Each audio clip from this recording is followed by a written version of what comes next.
The night before the engagement. My boyfriend Ryan abandoned me on the roadside, telling me to hail my own cab home while he sped off to comfort another girl. That girl only suspected someone might be following her. Yet I, left stranded, encountered real danger. Today was supposed to be Ryan and my engagement party. Unfortunately, I couldn't attend. I died last night. Fell from an abandoned construction site. Died instantly. At that moment, Ryan was rushing to save another woman. Ryan frowned while dialing my number repeatedly. The endless busy tones darkened his expression. If Yvonne doesn't pick up, consider this engagement cancelled. Well, it should be cancelled. Dead women don't answer calls. My mother and brother hovered anxiously nearby, forcing smiles. Were they worried about me? No, they feared offending their golden goose Ryan. Without this marriage, my brother's wedding funds and bride price would evaporate. My mother cursed. That wretched girl won't answer her phone. Did she drop dead? She guessed right. I did. In the corner, my best friend Hannah gently tugged Ryan's sleeve. Ryan, do you think Yvonne found out about last night? Is she angry with me? Her eyes welled up theatrically. This is all my fault. But I was so terrified. Ryan's brow furrowed as he murmured reassurance. This isn't your doing. I never told her. Hannah's eyes instantly glistened with unshed tears. I hope Yvonne doesn't misunderstand. She's my only close friend. The irony almost made me laugh from beyond the grave. Hannah embodied every cliché of the backstabbing best friend. If she truly feared misunderstandings, why had she lured Ryan out alone last night? Earlier that evening, Ryan and I had been driving back from the suburbs when he took a call via headphones. I only caught fragments of a woman's voice repeating that someone was following her. Trembling with fear, the tearful voice sounded vaguely familiar yet indistinct. Ryan's brow tightened, but his tone turned uncharacteristically gentle. Don't be scared. I'm coming to you right now. After hanging up, he paused before telling me. Something came up. It's not on our way. Yvonne, could you take a cab home? Phrased as a question, delivered as a command. I didn't move. What emergency can't I be part of? Who can't I meet? This defiance shocked even me. Ryan was both my fiancé and CEO. Accustomed to my usual compliance. His eyes flashed with irritation. Yvonne, we're getting engaged tomorrow. What are you so insecure about? I opened my mouth but stayed silent. Not insecurity, I simply hated being deceived. As I stepped into drizzling rain and reached back for an umbrella, Ryan's car already sped away. His urgency to reach that other woman couldn't be clearer. I didn't care whether I could hail a ride or get drenched. That location was notoriously bad for taxis, surrounded by skeletal unfinished buildings under the dimming twilight. Only a few streetlights flickered to life. Crouching by the roadside, I cycled through multiple ride-hailing apps. But no drivers accepted my requests. As subtle panic crept in, danger materialized. A middle-aged man emerged from the ruins, pretending to wait while his predatory gaze lingered on me. The deserted asphalt road stretched endlessly dark. I wanted to flee but had no ride. I considered calling the police. Yet he'd done nothing overtly threatening, just existing nearby. My pulse thundered as I dialed Ryan. My palms slick. Ryan, can you come get me? I can't get a car. I choked back the truth about the stalker standing meters away. Ryan initially soothed me with patronizing calm. Yvonne, there are a dozen apps. Try another. Chilled by the drizzling wind, my voice broke. I've tried everything. Please hurry. His tone sharpened. I'm busy. Stop being so obsessive. When the shadow edged closer, I blurted. If you don't come now, I'm skipping tomorrow's engagement party. A waited pause. His reply turned glacial. Don't ever threaten me with that again. The line died before I could process his words. I'd never used our engagement as leverage. Suddenly, my phone was ripped away. I sprinted, but he overpowered me, dragging me into the derelict building. My calves shredded against raw concrete, backed against the 7th floor ledge. I begged, offering money, cards, passwords. He bared yellowed teeth. My wife loved skirts too. You cheating whores think it's funny. Huh? The lunatic brandished a switchblade. Let's carve up that pretty face, see how you flirt then. I stumbled backward into void. One moment, shattering agony. The next, weightless. Floating. My mangled body lay grotesquely below. Somehow, I drifted to a dim alley where Ryan cradled a weeping girl. Hannah. It's just coincidence, he murmured, stroking her hair. No one's following you. She lifted tear-glazed eyes. But it keeps happening. The voice I'd heard earlier, now unmistakable. Seeing it with my own eyes still shocked me to the core. Hannah was supposed to be my best friend. Only in death did I discover that these two people who'd acted like sworn enemies in front of me had been hiding such intimacy behind my back. The bitter taste of betrayal clung to my throat like rancid honey. Ryan affectionately booped her nose. Still as timid as a mouse. Just like when we were kids. He froze mid-gesture, tension suddenly lining his shoulders. Childhood? The word rattled in my hollow chest. Hadn't they only met a few months ago? The answer came swiftly. You didn't tell Yvonne about coming out tonight. Did you? Ryan released Hannah abruptly. His voice tight. Of course not. Hannah's smile looked painted on. I didn't want her getting insecure. You know how Yvonne is about. Her voice trailed off. I just instinctively called you today. Can't believe you kept the same number all these years. Her manicured nail traced circles on the cafe table. But I never told her. About us being, you know, first loves. Ryan's profile became shadow sculpture in the dim light. Yvonne and I are announcing our engagement tomorrow. Ancient history stays buried. Hannah's porcelain complexion turned ashen. When Ryan walked her home later, I floated numbly beside them like discarded confetti.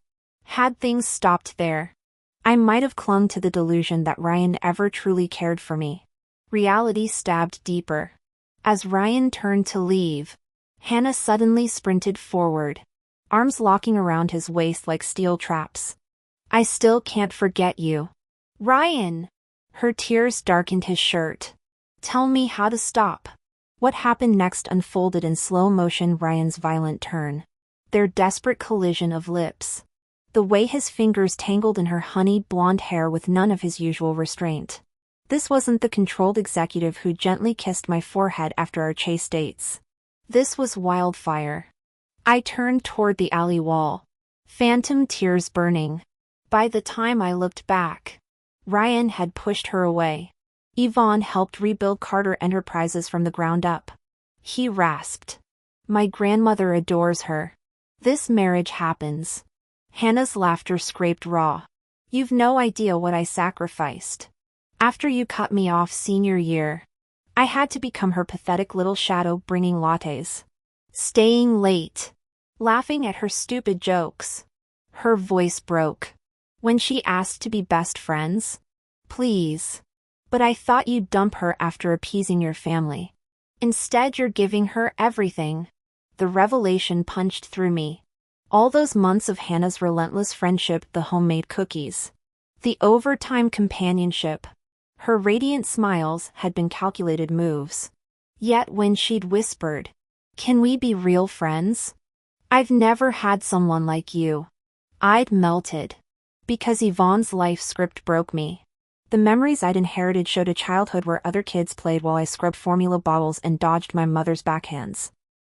Where useless and waste of rice rang louder than school bells. That gaping need for love made me easy prey. Whenever I had free time, I spent it reading. Only through diligent studying could I find a way up in life. After finally graduating from college and starting my internship, my mother immediately expected me to support the family. You'll keep $1,000 from your $3,000 paycheck and give the remaining $2,000 to your brother," she said, conveniently ignoring that my rent alone was nearly $800 a month.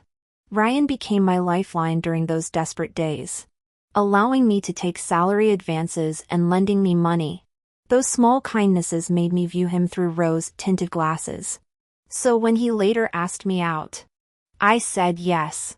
My dysfunctional family background also made me vulnerable to Hannah's aggressive friendship overtures, quickly becoming what she called her bestie. Yet Ryan detested her from the start. Did our hiring standards drop so low we recruit anyone off the street? He'd sneer. His loathing ran so deep that he eventually tried to have HR fire her. "This company doesn't carry dead weight," he snapped. Eyebrows furrowed. Hannah begged me to intervene. "She's rough around the edges but willing to learn," I pleaded with Ryan. As both his girlfriend and assistant, he being the founder who'd built this tech firm from a cubicle startup to its current success, my words carried weight. We'd survived 6 years of all-nighters and client dinners together. Ryan reluctantly kept Hannah on payroll but never hid his contempt, publicly shredding her reports and barking "get out" when she teared up during meetings. Foolishly, I assumed this was merely his perfectionism clashing with an underperforming employee. I never imagined their history, how Hannah had broken his heart abroad, how the proud Carter heir now harbored bitter resentment toward the Wilson heiress who'd come crawling back. The clues were there. Ryan, who never touched desserts, would eat Hannah's homemade cupcakes. He'd check if she had an umbrella when it rained. During late nights, he'd dismiss her early while I popped cold medicine. "Your sloppy work's giving me a headache. Let Yvonne handle it." It stung when he reassigned my first project management case, something I'd fought hard to earn, to Hannah for practice.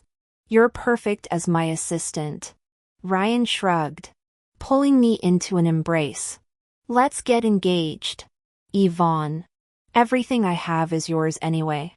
Part of me ached for the family stability I'd never had, to create the loving home my childhood lacked. Even my mother pressured. "I've told all our relatives about the wedding.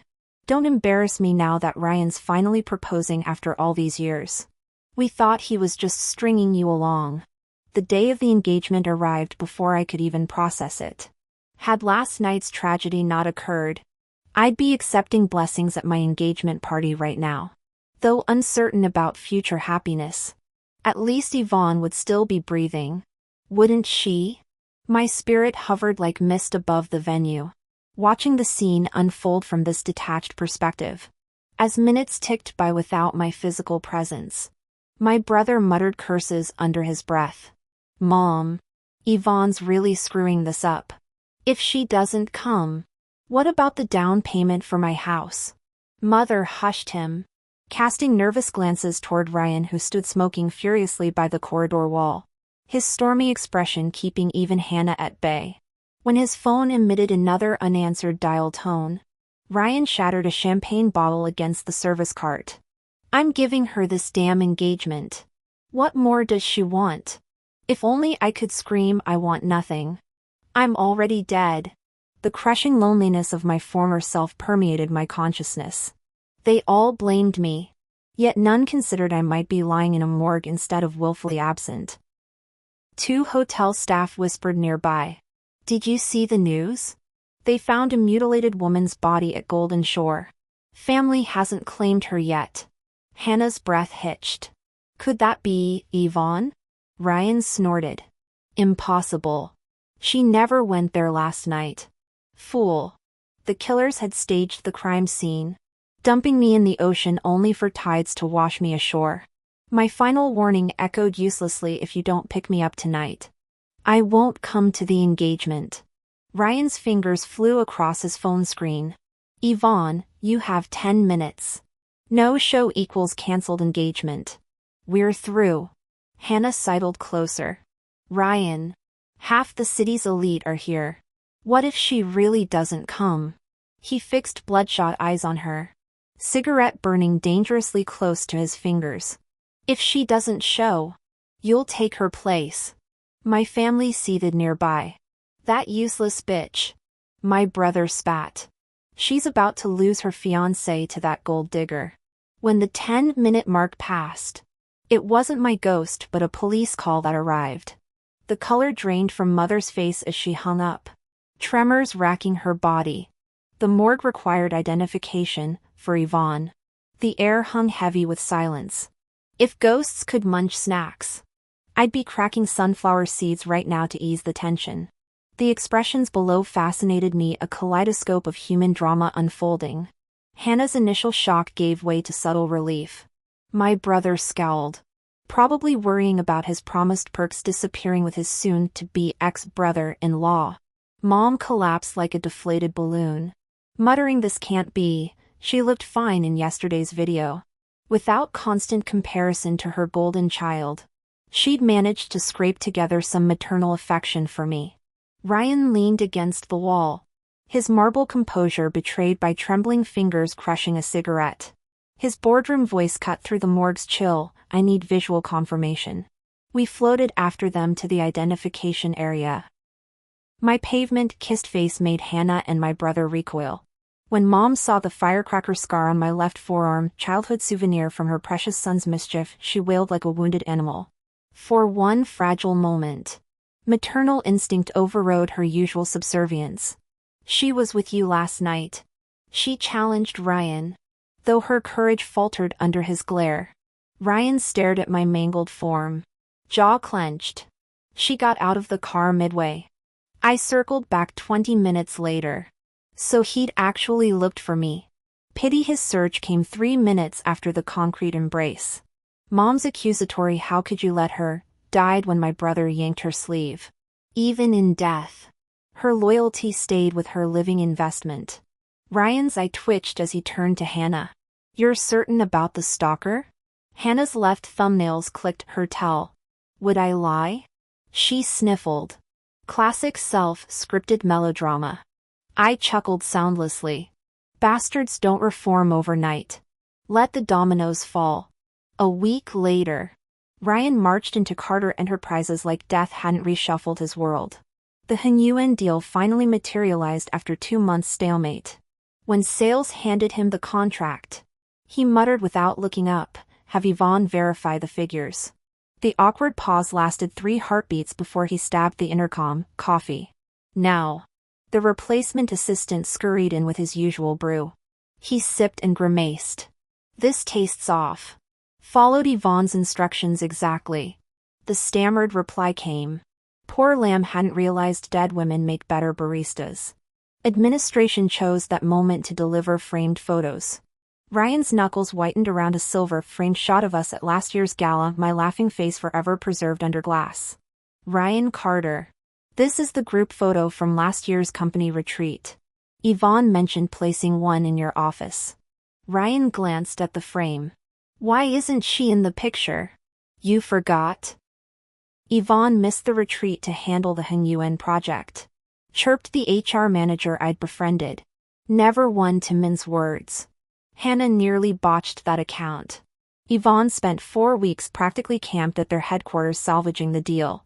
She was still there during our team-building weekend. After a heavy pause, Ryan ordered, "Photoshop her in." "Sir?" The manager blinked. "Put Yvonne's face in the group photo." "Is that unclear?" The manager's eye roll was almost audible as she complied. Ryan suddenly yanked open the 3rd drawer on his left.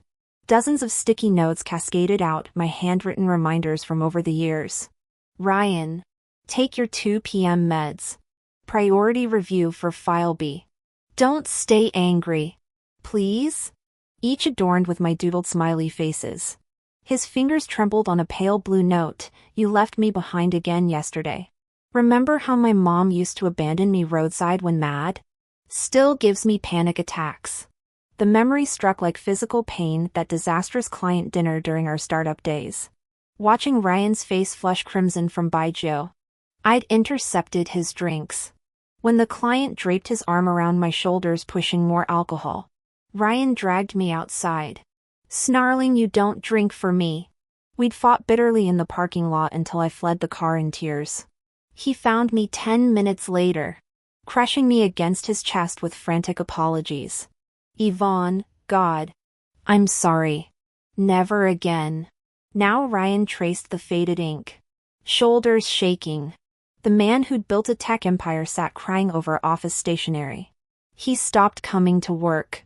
I'd haunt the mahogany bars where he drowned himself in Macallan 18, watching him obsessively scroll through photos of me. Pathetic. I sneered as he zoomed in on our Tokyo Disneyland selfie. His head snapped up. Bloodshot eyes scanning empty air. My spirit quivered, could he sense? Ryan. Stop this. Hannah materialized beside him in bodycon silk. Mascara strategically smudged. What happened to Yvonne was tragic.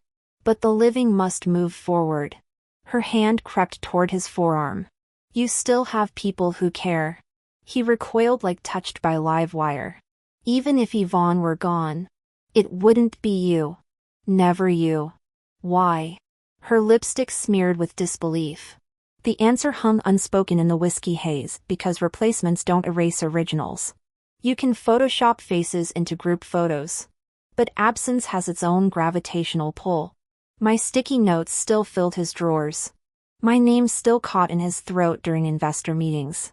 My ghost still occupied the space between every breath he took. Because I love Yvonne. Even Ryan himself seemed stunned after uttering those words. I was shocked too. As was the system. The system sounded perplexed. Do human feelings flow like tap water? Just turn on and off whenever? I sighed. People only value what they've lost. It's that self-destructive side of human nature. Hannah turned ghostly pale. Do you really have no feelings left for me? Ryan stared vacantly at his wine glass. Didn't you test that in the alley last time? He sneered. Your kiss left me cold. Remember? Yvonne bit her lip resentfully. Ryan. Have you forgotten? She wasn't sincere. The Parkers only saw you as their personal ATM. Suddenly his eyes darkened with bitterness. Her affection was tainted. I hated that about her, but I hate even more that she left. I grew confused. When had I ever treated him like an ATM? Over the past year as he grew distant. Did he really think I cared about his money?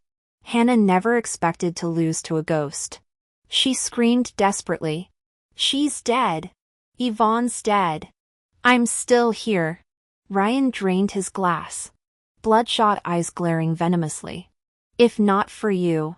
He suddenly lunged. Fingers closing around her throat. I wouldn't have abandoned her that day. Terrified and choking. Hannah clawed at his hands. Please. He released her. Staggering drunkenly. Clear your desk tomorrow. And Hannah? He paused at the door. Never show your face again. Hannah collapsed like a broken doll. Ryan summoned a rideshare. Speeding to the Carter family estate where his grandmother practiced Buddhist asceticism. Grandma Carter's hands had always been warm like her smile. Unlike my own mother who'd say see what your brother wants to eat whenever I visited home. Now the elderly woman glared coldly at her grandson. Why come here reeking of alcohol? Before his childhood guardian. Ryan crumbled completely. I was wrong. Grandma. I shouldn't have left her. Thwack. Her cane struck his back. I'll beat sense into you. That girl was a treasure. Alive you took her for granted. Dead you come crying. Ryan endured the blows silently. You understand the mystical arts, help me. Grandma. If Yvonne lives. I'll. Fool. She cut him off. Alcohol rot your brain? The dead don't return. What good are superstitions now? Half drunk. Ryan kept pleading until she relented. Kneel in the shrine. Kowtow 100 times. See if our ancestors pity you. Thus the Ivy League graduate abandoned rationality. Forehead slamming rhythmically against stone tiles. Bruised and bleeding. He kept pounding until final impact left him whispering against cold granite, I'm sorry, come back. I felt nothing watching this. Then darkness swallowed me whole. Consciousness faded completely. I had been reborn. When I awoke again, I was in Ryan's car. I grabbed my phone. The date showed the night before our engagement.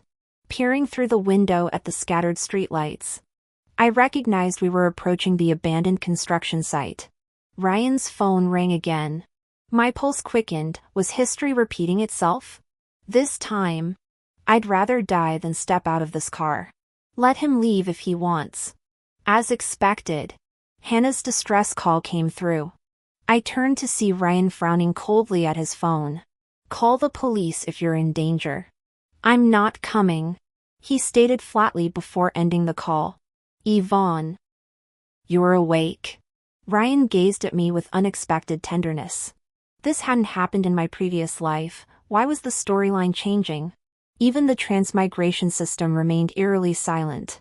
His knuckles whitened around the steering wheel as we drove in tense silence to my apartment. Tomorrow's finally our engagement day, Ryan murmured cryptically before I exited the car. His uncharacteristic behavior left me unsettled. The next day's ceremony proceeded without incident. We stood before the crowd accepting congratulations. I'll treat you well, Yvonne, Ryan vowed, his dark eyes solemn. I smiled faintly. What did forever matter anymore?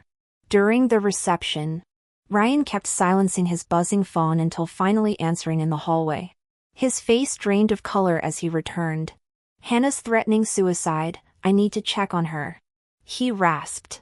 Apparently after last night's rejection, she'd encountered actual predators. In my past life, her schemes had been fake. Had karma intervened? Our engagement party isn't over, I reminded coolly. Ryan swallowed hard. Yvonne. Your precious Hannah won't kill herself, I interrupted. She values her life too much. His eyebrows shot up. Let me explain later. I shook my head, unwilling to hear excuses. You've always been kind-hearted. Why so harsh today? He accused. Kindness got me murdered in that construction site last time.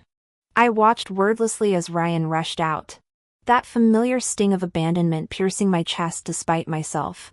The guests' pitying stares burned, especially those from Mother's social circle. I'm calling off the engagement, I announced calmly, sipping champagne. Mother hesitated before scoffing. Good riddance. But my brother panicked. Mom, how will I repay the $2 million from brother-in-law if she cancels? I shot to my feet. You borrowed $2 million in my name? Just gambling debts, he stammered. Suddenly I recalled Ryan and Hannah's nightclub conversation. My voice turned glacial. Did you use my identity to get that loan? He was momentarily stunned. My brother-in-law likes you, so he gave it to you. No wonder Ryan once asked me out of the blue, do you personally need this money? Thinking he meant the project bonus. I firmly replied, yes. I earned it. I worked overnight on that case. Poured my heart into the project. Why shouldn't I claim reasonable compensation? But from that day on, Ryan's gaze grew increasingly cold. My mother exploded after hearing this. Berating my brother, have you lost your mind? How dare you take that much? Mom, I'll win it back. If I don't repay the initial debt, they'll chop my hands off. Do you want that? My brother retorted shamelessly. Mother still mumbled. For your brother's sake, let's not call off the engagement. Mom, can't you feel your own bias? I countered. Her face flushed. You've changed. Why are you acting different now? Why should I fund his education since childhood, pay his bride price and mortgage, then sell myself for his gambling debts now? My voice shook. Mother whispered. That's not how to say it. Older sisters should naturally care for brothers. Brother jutted his chin. Ryan's loaded. What's wrong with asking him for money? Their greedy expressions turned my stomach. Not a cent of that $2 million touched my hands. You repay it, I said icily. Baring his teeth, my brother hissed. Yvonne, are you even my real sister? His biological sister Yvonne might have been a doormat, But I wasn't. This engagement ends today. Ignoring their protests, I strode out of the banquet hall. How did her brother get into gambling anyway? I wondered aloud. At Hannah's hospital room, a brusque young doctor collided with me. VIP ward visitors register up front. Smiling, I asked, "Do rivals in love need to register too?" His startled expression almost made me laugh. Inside, Hannah leaned weakly against pillows while Ryan spoon-fed her porridge. The picture-perfect couple would have been heartwarming if I didn't know better. So this was Ryan's quick errand?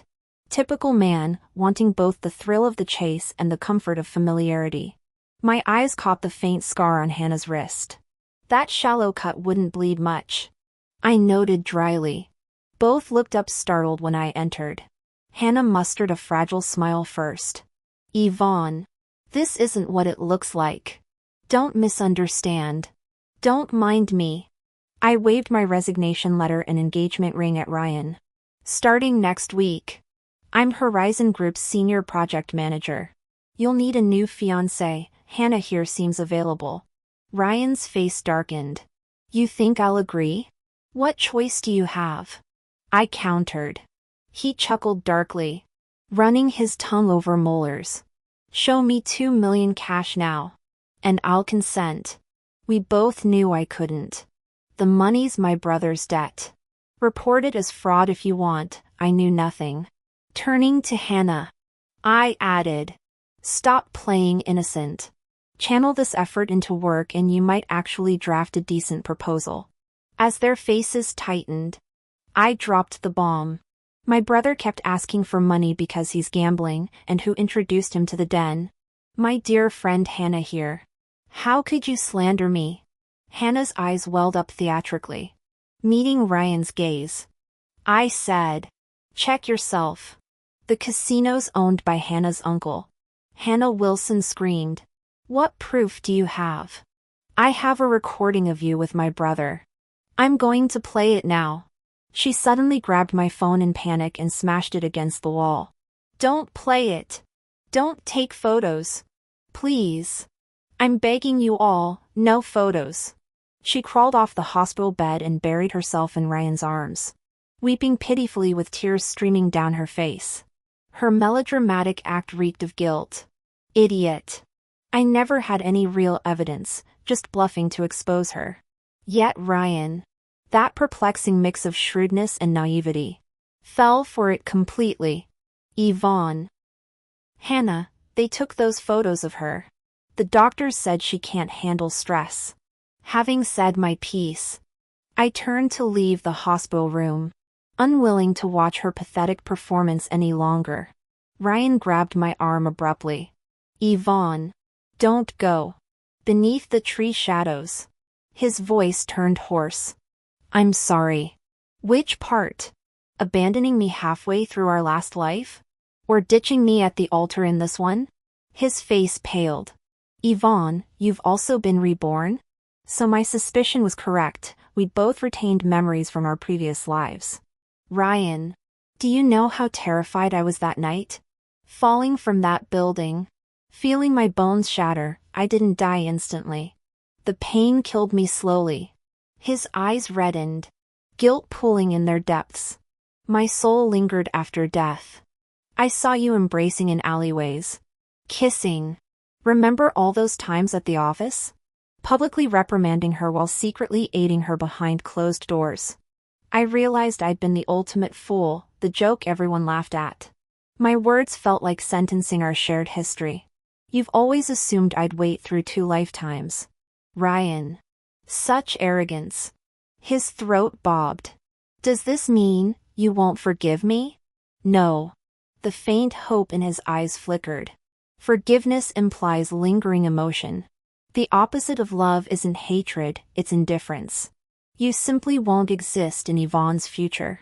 The light in his eyes dimmed completely. "You don't even hate me anymore?" I smiled faintly without responding. As I turned to leave, commotion erupted from the hospital wing. Someone shrieked, "Murder!" My brother had stabbed Hannah in the carotid artery with a switchblade. Blood bubbled grotesquely from her neck as my brother stood trembling. Eyes bloodshot and face haggard, the telltale exhaustion of all-night gambling. Seeing me, he jolted awake from his trance.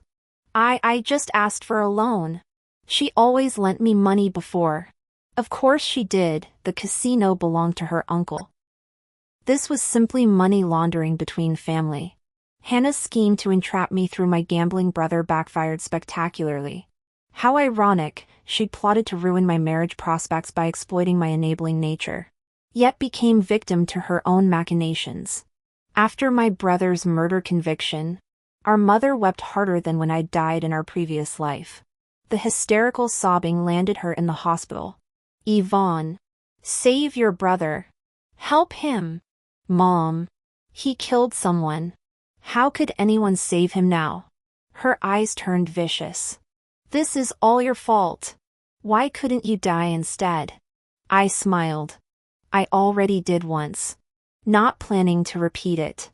I leaned close to her ear and whispered, "You'd better keep that mouth shut, or I'll make sure you die alone with no one to bury you." She cursed correctly, I was already dead. When I closed the door and walked out, I overheard the family member from the neighboring hospital bed openly criticizing their mother. What else do you expect from a biased mother like that? No wonder she raised a murderer son. Let's switch rooms, bad luck staying near a killer's mother. Poor woman would spend the rest of her life bearing the label mother of a murderer. Winter melted into spring, bringing renewal. My career at Heng Group flourished. With 2 promotions within a single year. Time to consider romance. I decided. That bashful young doctor I'd bumped into at the hospital seemed perfect, devoted. Hopelessly romantic. Marry me, he'd said under the starlight. Eyes glimmering. And you'll never visit another man's hospital bed. When he slid the ring onto my finger, a cold breeze brushed my neck. Oh, he's still here. Ryan's spirit lingered like I'd once watched over him, now haunting my periphery from varying distances. Smirking, I thought, if that's how it'll be, I'll make sure to savor every drop of this happiness. After all, that's the real joy of getting a second chance.